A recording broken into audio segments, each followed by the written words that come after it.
Welcome, my name is Sierra Gasson, and today I'll be teaching you how to paint your very own bottle. If you are a child, make sure you have adult supervision. Okay, to begin with, this is a useful hobby because not only is it relaxing, but you can also create your own home decor and make a great personalized gift. Paper to cover your surface, of course. You'll need paint brushes of various sizes, a sponge brush, acrylic paint. Okay, the most important part is your glassware. You can use any type of glass. You can use stemware, you can use wine or liquor bottles. My personal favorite is the Starbucks Frappuccino bottle. I like the shape of it, and as you can see, I drink a lot of coffee, so I always have them in abundance. All right, the first thing you'll want to do is clean down your bottle with alcohol, or you can use acetone. Okay, the purpose of this is to create a smooth surface for your paint to adhere to. If you have any oil or anything, it won't adhere like it should. Just clean it down very good with your alcohol or acetone.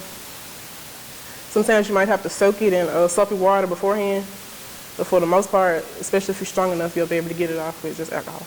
After that, you'll let it dry for just a minute, and then you want to start applying your paint. You'll choose your color. My personal favorite is purple. And you want to apply 2 to 3 coats, or you can apply more, just depending on how dark you want it. But for the most part, 2 to 3 should suffice. So you'll just go in even strokes. As you can see, I already started, but you'll just use even strokes. So this will be my second coat. Okay. So just paint it nice and even. And you'll wait an hour in between each coat to make sure that it's dry. Because sometimes if you don't, when you paint it, it'll start to peel and crumble. So you want to make sure that it's dry before you apply another coat. Like I said, the Waverly brand is a really good brand because most of the time it only takes maybe 20 minutes for it to dry in between coats.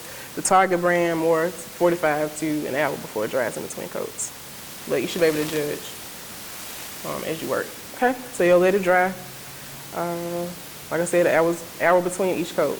Okay, after you get the intensity of color that you want, you'll let it dry an hour. And if you plan on using any stickers or any accents, you have to put it in the oven because a lot of times the top layer will feel dry, especially if you use more than 2 to 3 coats of paint. The top layer will feel dry, but underneath it will still be wet. And if you decide to move or rearrange your accents, you could possibly peel the paint off and damage your project. So what you want to do is get a lined baking pan. You want to line it with foil, and you want to put this in the oven on 350 degrees for about 30 minutes. Okay, do not preheat the oven. You want to put it in cold because it could damage your project. So you'll let it bake for 30 minutes at 350 degrees, and then you'll let it cool down for maybe 45 minutes to an hour so it'll be cool for your touch. And then you can take it out and start applying your stickers. I'll show you how to do your very own, but I've already finished this one. Okay, as you can see, I painted it white and gold. This is about 5 coats because white paint is very thin. So I use about 5 coats. I let it dry. I put it in the oven for about 30 minutes, 350 degrees to cool down. Then I took it out and I started applying my stickers. I have very fancy stickers, but you can use any stickers. Dollar Tree stickers, Target, Walmart, Hobby Lobby, any type of stickers that you want. Okay, once you get them placed, how you want to place them, this is my name and then just various things that represent me. Once you get your stickers placed, use your Mod Podge to create a waterproof permanent surface. That's all you do. I don't want to do it because it's already done, but you'll get a nice even coat on your brush. You can use a paintbrush, but personally I like the sponge brush better. And then you'll just go nice even strokes. Okay, to make sure everything is all smoothed down. It's waterproof, it's permanent, so you can have this forever, okay? Also, I put a 3D accent on here using a hot glue gun. And you can use pieces of earrings. I've used pieces of earrings, pretty much anything that can actually lay flat enough on the surface you can use. But I use a hot glue gun for that. Now, next I'll show you how to do your very own. I'll show you how to Mod Podge it. Okay, again, I used about, white paint is very thin, so I used about 5 coats for the white part. And then I did my golden green accents. Okay? So after you bake this in the oven for 350 degrees on 30 minutes, it will cool down, you'll take it out, and then you can start to decorate. I've already pre-selected my stickers, and I'll just show you how I place them. I'll do my initials, and then again, various things that represents me. Okay, now sometimes if you apply and reapply the stickers, they may not lay completely down, but that's okay because that's what the Mod Podge is for. Okay.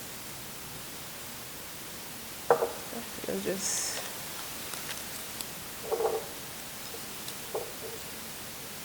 arrange them how you want to arrange them. Now you do want to get the sticker as flat as you can get it so it'll be less work when you get ready to glue it down. But like I said, if the ends curl up, that's okay. Because sometimes you might use a cheaper brand sticker and it may not completely lay down, but that's okay. Yeah, I have a whole book of stickers. I got this off of Amazon. It's one of the newest things, the Antiquarian sticker book. Got a lot of Victorian stickers in it. I use it to make cards. I put it on gifts. And also used to make this. Then once you make your final arrangement, this is when you use your Mod Podge. Takes about maybe 10 to 15 minutes to dry in between coats. Usually I use about 2 coats just for the, oopsie, I should have put my paper there. But just for the sole purpose of sometimes the stickers don't want to cooperate. And you can actually Mod Podge your surface before you put the stickers on there, but personally I just only use 1 coat on top, but it's your preference.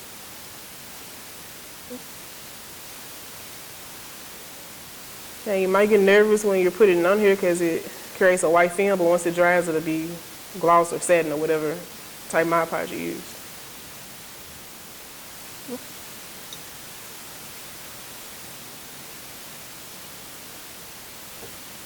Usually I only do the part that's decorated, but for the longevity of the project, you might want to go all the way around with the Mod Podge. But like I said, it dries clear so they won't be able to tell where you begin and where you end it.